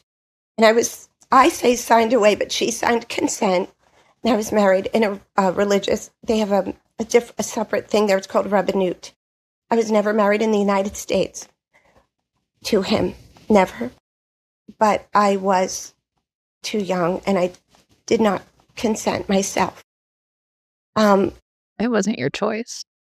No. But I had no choice because I was alone. And there was really nothing else I could do. I didn't have a skill.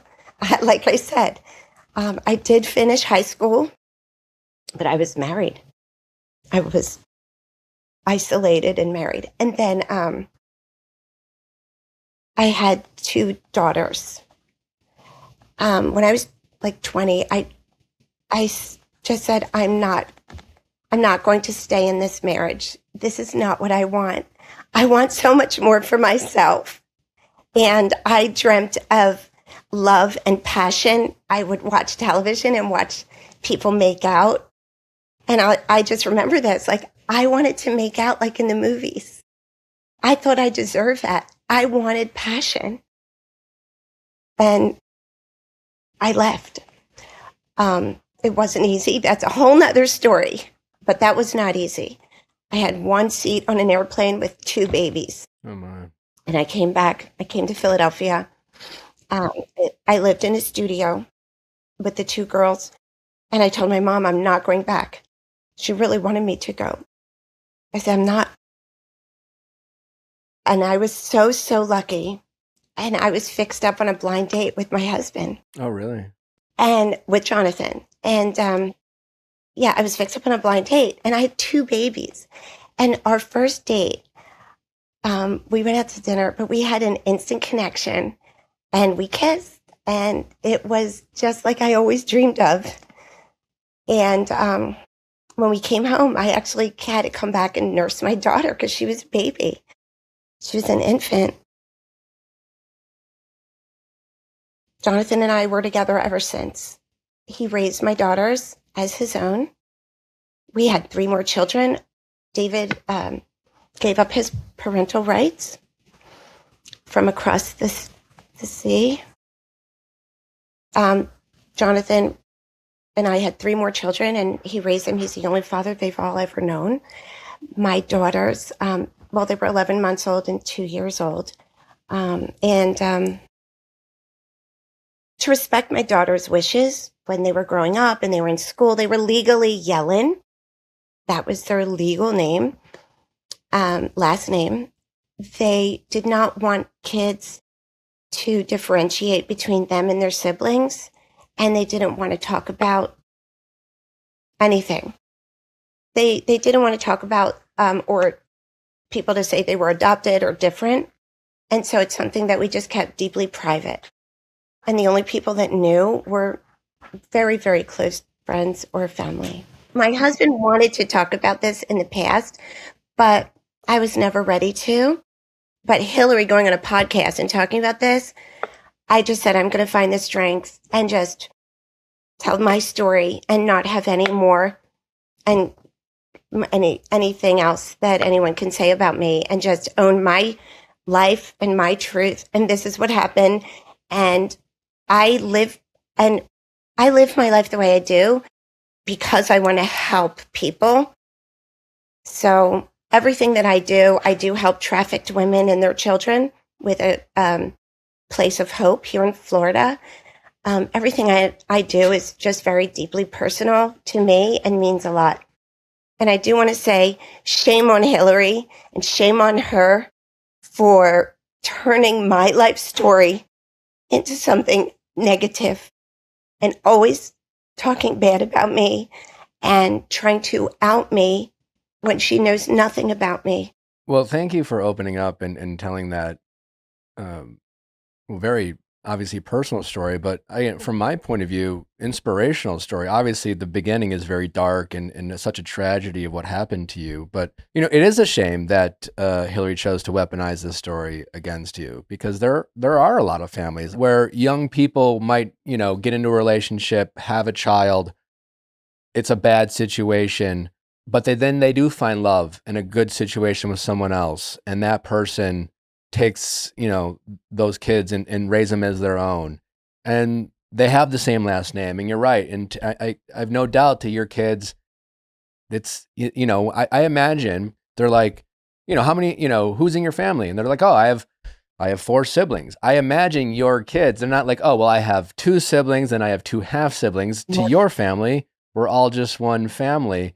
And it's the second part of your story is such a beautiful story, and obviously you turn your life around in such a magnificent way from where it began. And it really is a shame that Hillary, chose to paint that in such a dark way and frame it as, I think, something like as if like she was going to ruin you, as she said.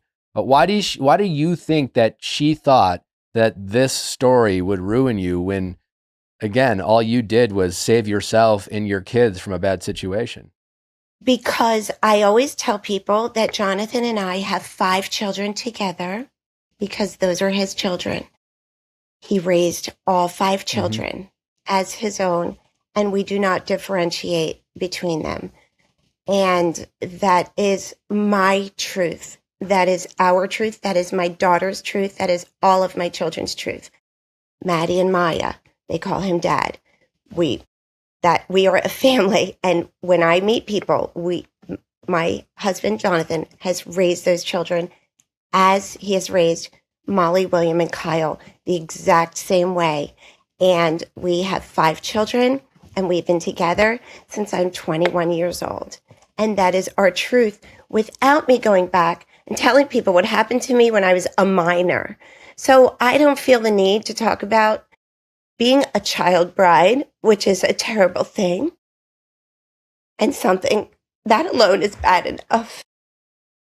But also the abuse and why I was sent away and the abandonment. So there's a lot. There's a lot there. Yeah. Have you confronted Hillary about what she said, and have you spoken to her personally? So, no, I haven't, because I just heard this 2 days ago on the podcast. When I saw Hillary at the premiere party, she came over to me and she said, let's bury the hatchet. Let's start new. I don't want this Rosalyn Hillary rivalry. And I was so happy about that. I was like, okay, great. Yes, let's do that. And then 1 week later, this, boom.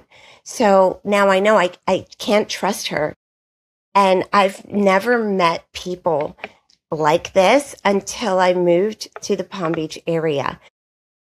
There's people here, they're just so mean and so evil and so wicked. Okay, I don't want to say that about all of Palm Beach, because Palm Beach is a beautiful, beautiful place, and it has a charitable heart, and there's many wonderful people.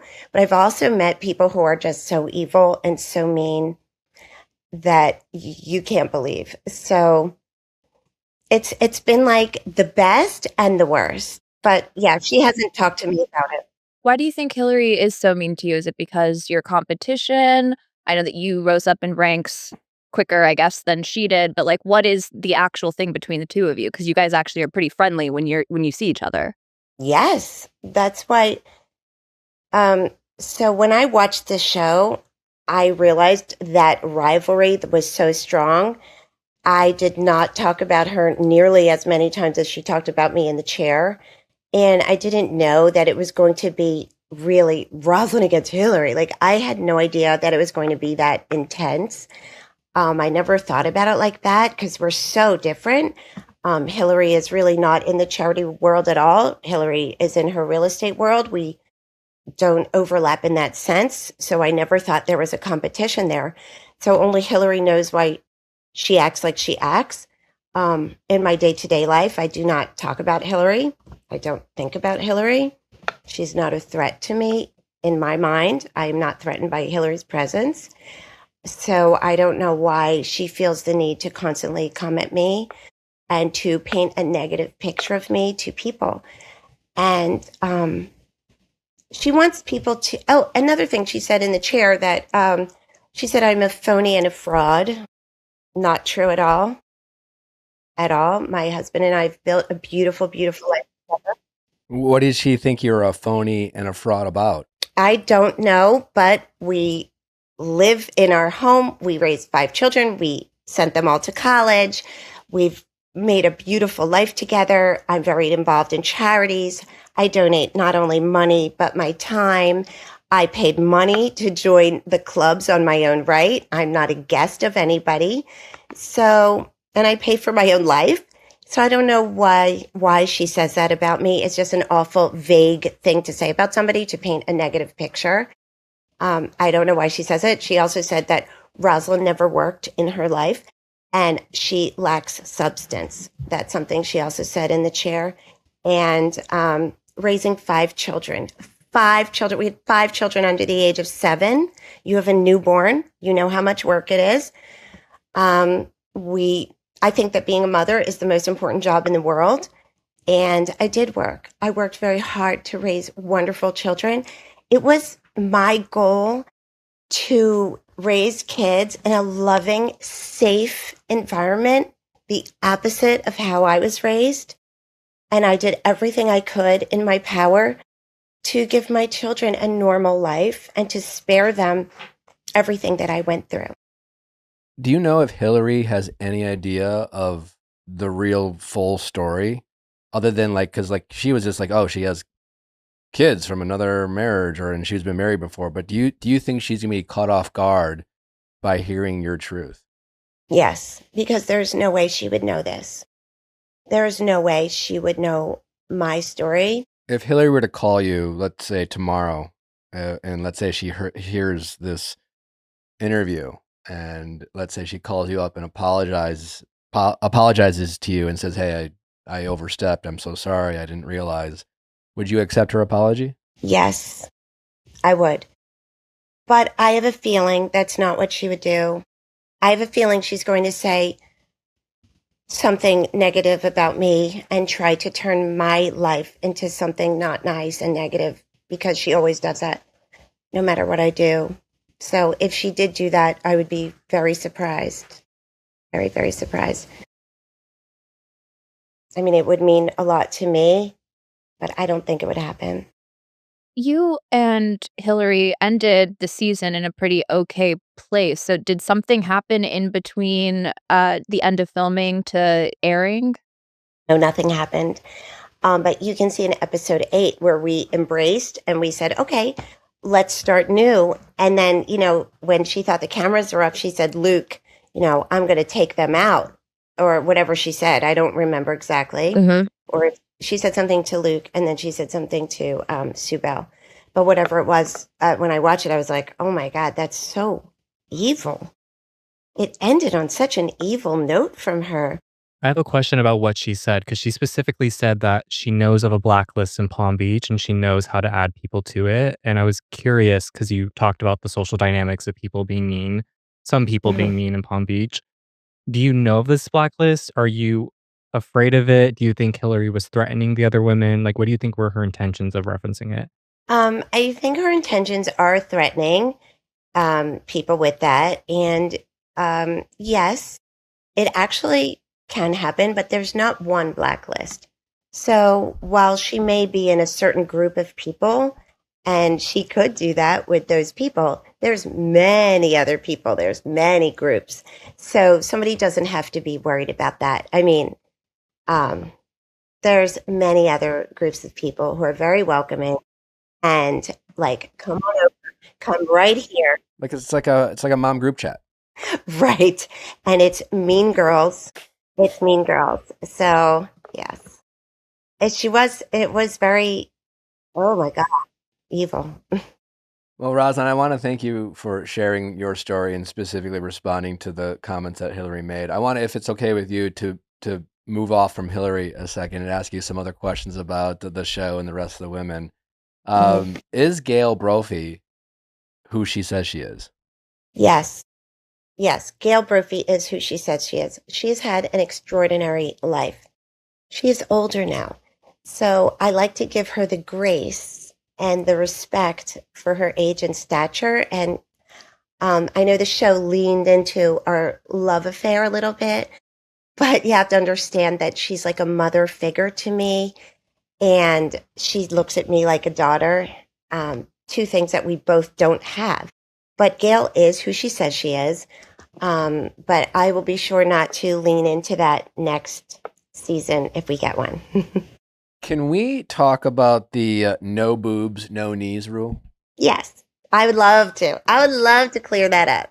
Let's do it. Let's do it. Can you, for anyone who maybe didn't watch the show, and I watched the show and I was still a little confused, but it appears to be like a dress code you women have at some of these high class events you guys participate in, but it also seems kind of hard to follow. Correct.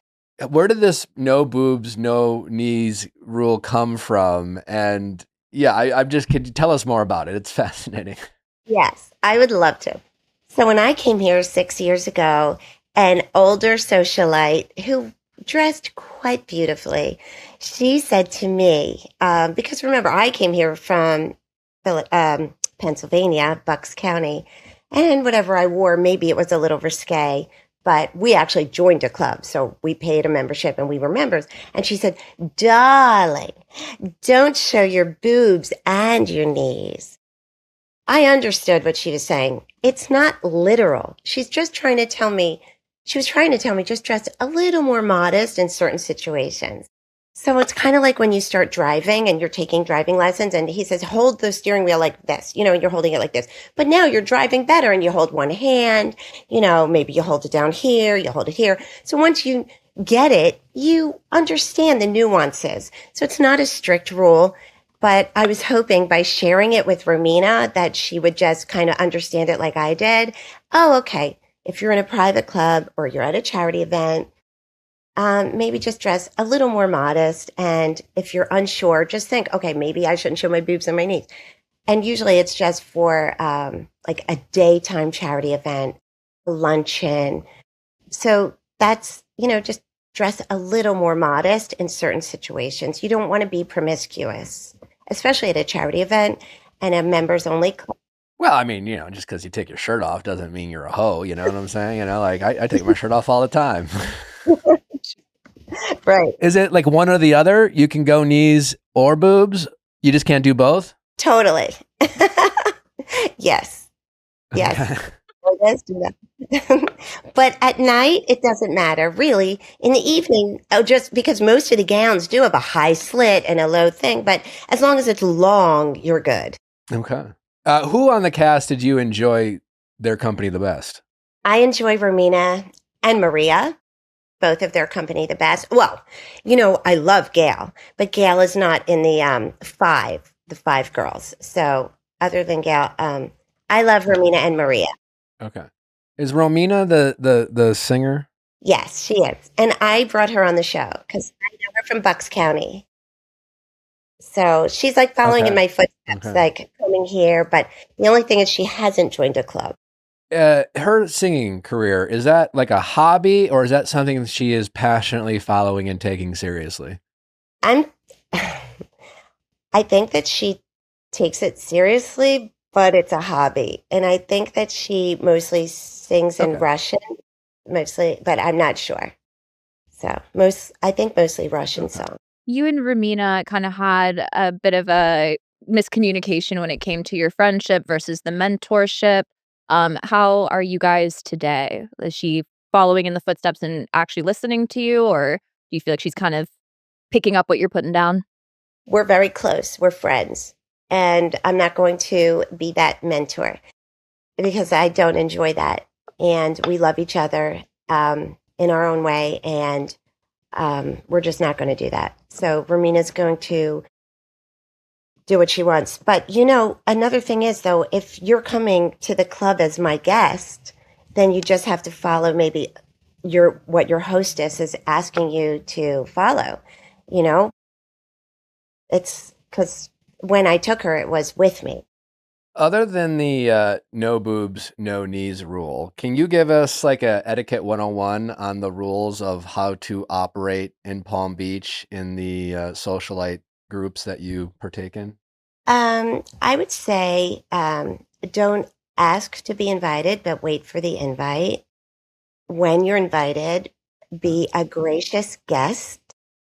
Look to your guest for guidance and maybe even ask your guest, oh, are you wearing a short dress? Are you wearing a long dress?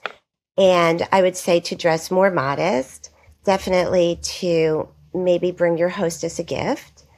Try to get involved in a charity that you find worthy.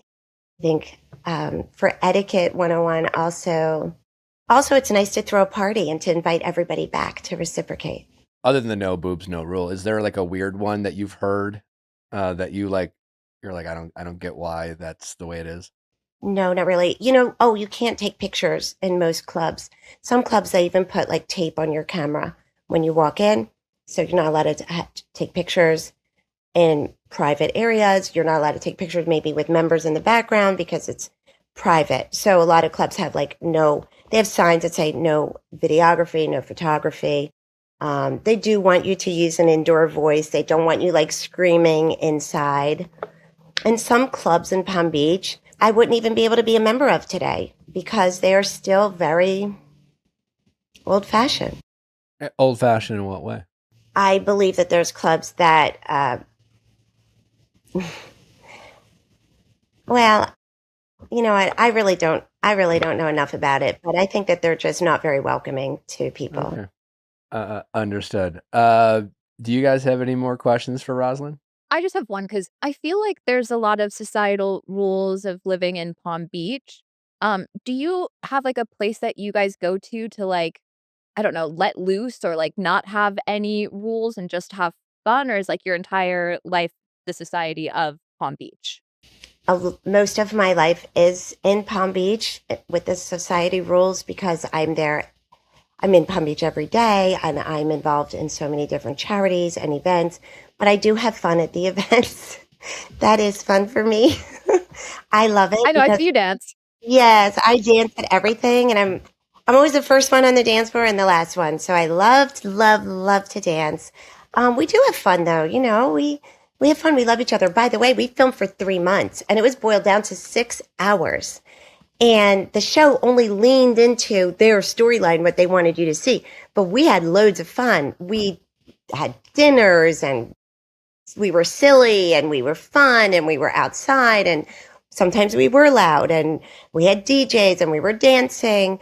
So we do have a lot of fun, but you really didn't get the whole picture in 6 hours. There's so much more to see. That's why we need a season 2.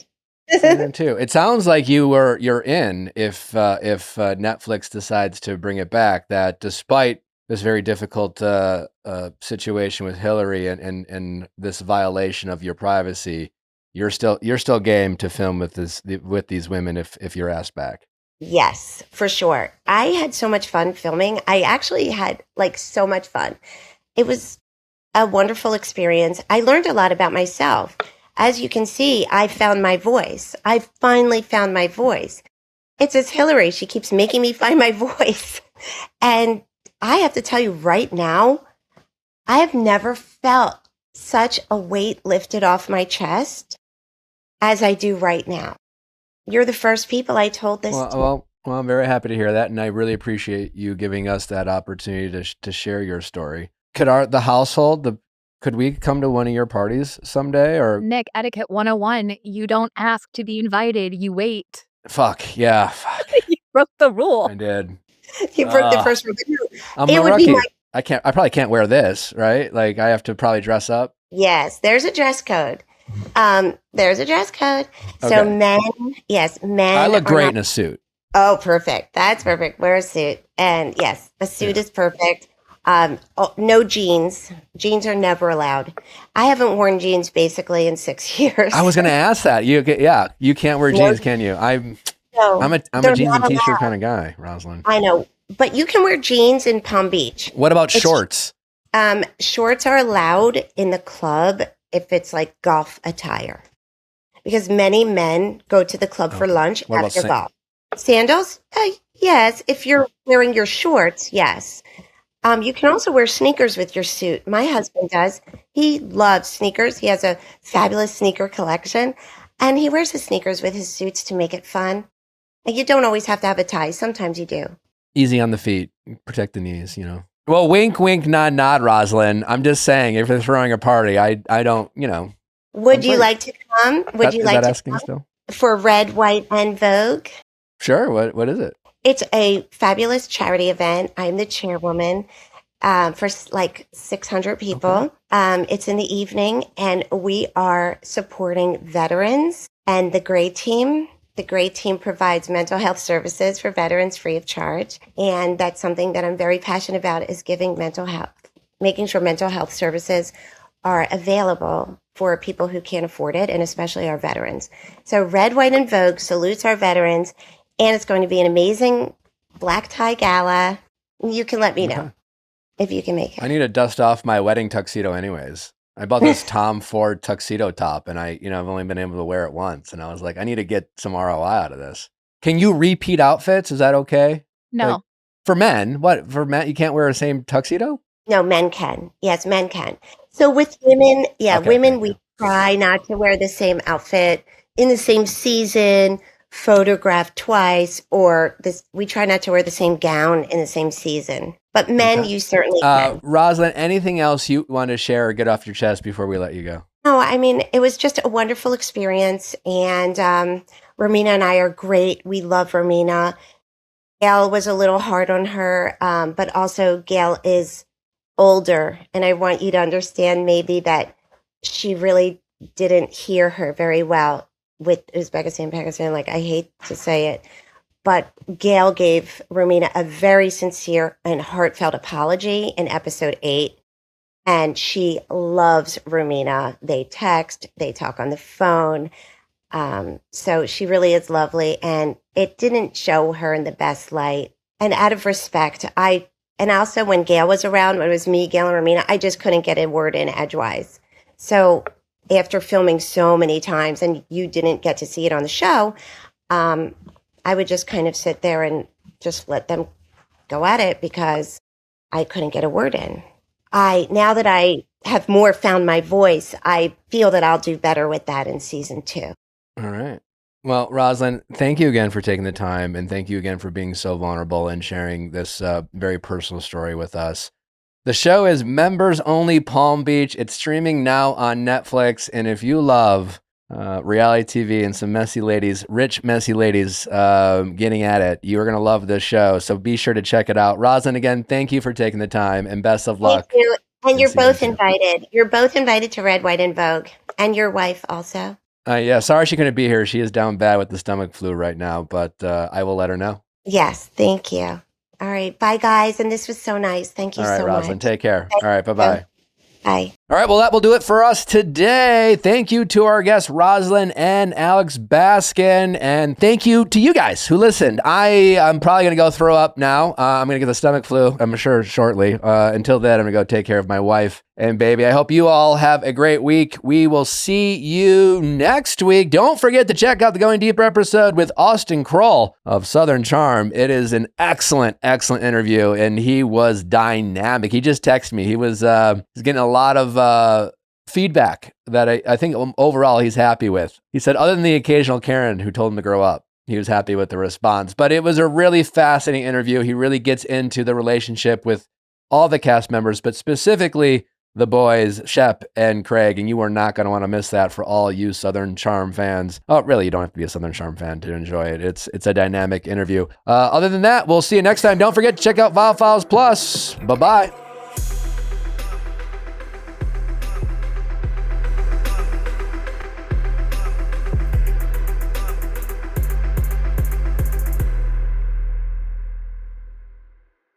Hey guys, if you loved what you listened to, make sure you hit that subscribe button below. Thanks for listening. We'll see you next time.